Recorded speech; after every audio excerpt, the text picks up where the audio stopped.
everybody? Flint from Flint and Steel Survival, bringing you back part 3 of my collection.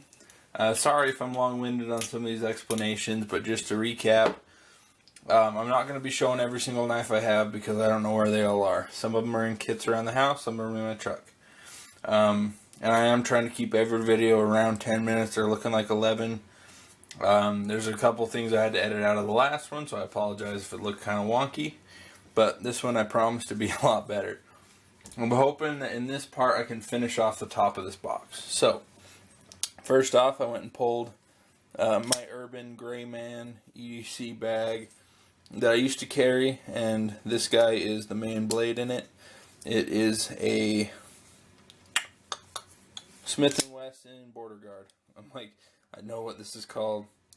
Tonto blade. I traded my little brother because he wanted the plain edge, so I let him have it because I didn't carry it very often. And then also in there is my Leatherman Super Tool. So nice and worn in that I can just flip it open. This is my main tool from when I worked in the machine shop. We used it every single day. But now it just sits in an EDC bag in case one day I need it. Next up we have two blades from D-Mellow Customs. D-Man Custom Knives is what it used to be called. Absolutely great blades. Great Kydex work. This one he called the Doberman. Black and brown G10 handles. Dog hair pattern in the blade. Razor blade sharp. Absolutely love this one. This guy, I don't think he ever had a name for. Kind of looks like a mini meat cleaver with a super Warncliffe blade. This is the number 22. The first one I got was before he even numbered them. I think it was in the top 10. This one's got yellow and black G10.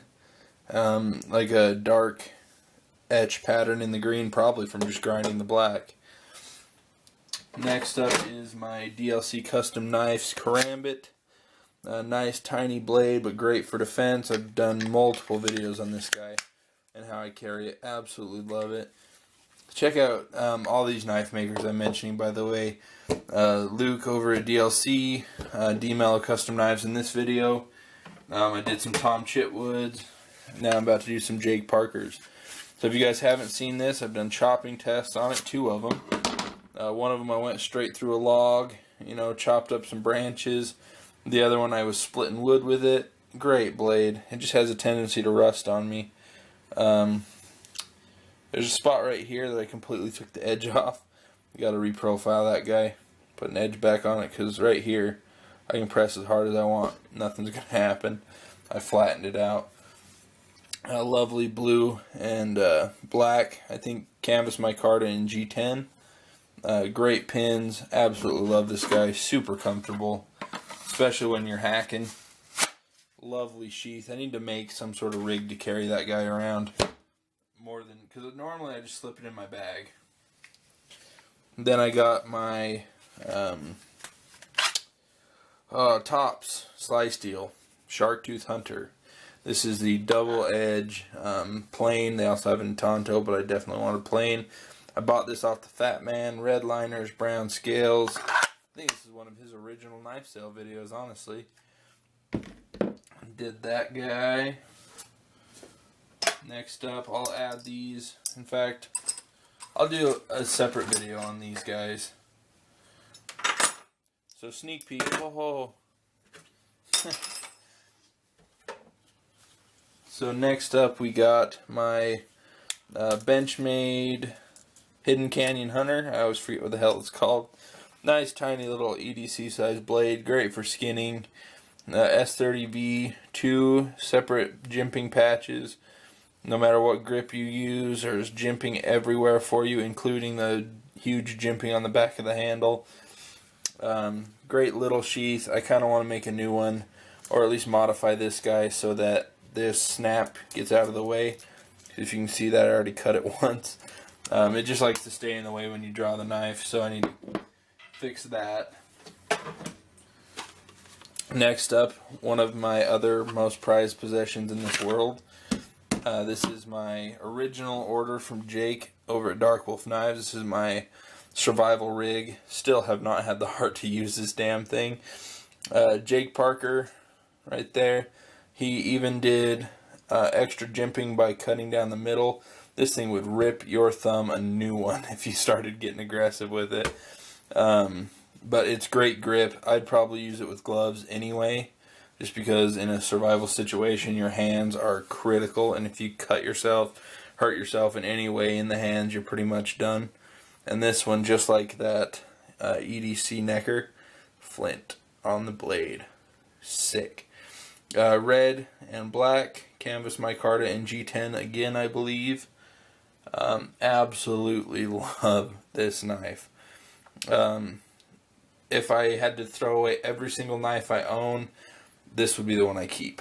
You know, if I could pick one. Just for usefulness and stuff. There's some sentimental knives that would be real hard to get rid of too.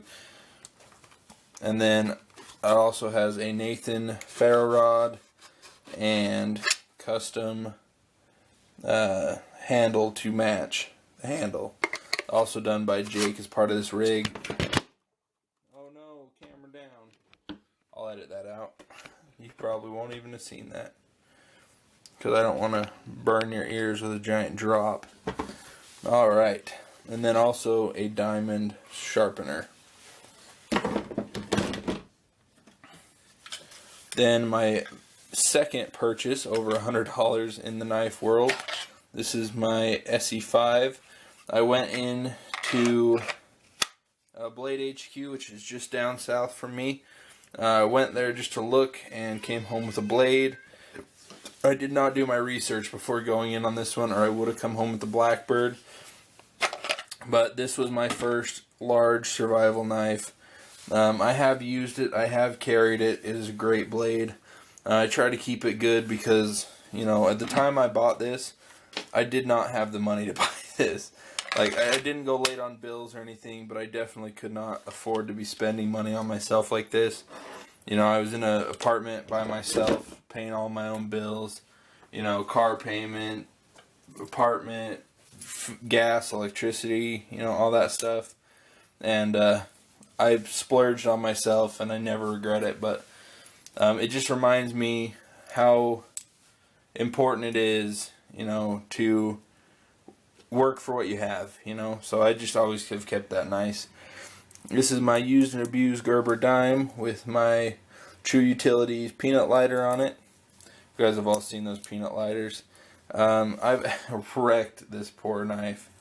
Let me show you the one tool. Yep, it's this guy.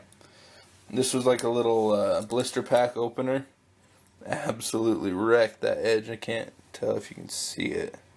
There you go. Yeah, I carried this quite a while. I love the bottle opener on it. Honestly, it's probably the best bottle opener on a multi-tool that I've ever used. Next up is my very first Leatherman Wingman. I also carry one of these EDC. I did not bring that one down, but I got that one from Bristol Prepper. This one I had to install a True Utility clip on because I busted off the other one.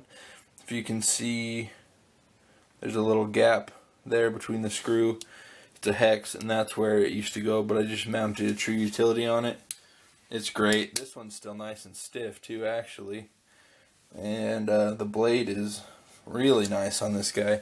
I might have to start carrying this one for a little bit, especially since the pocket clip's on the right side for me to use.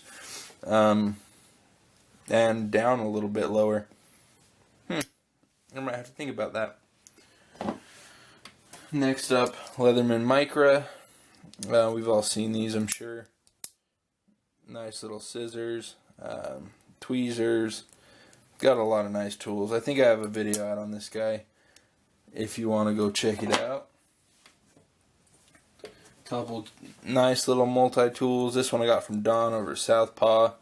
It's a little different. It's got a carabiner on it. It's got this nice mini like glass size flathead or Phillips. Got a nice little blade on it. Let me pull that out for you. I have no fingernails. I just chopped them all off. There we go. Nice little blade.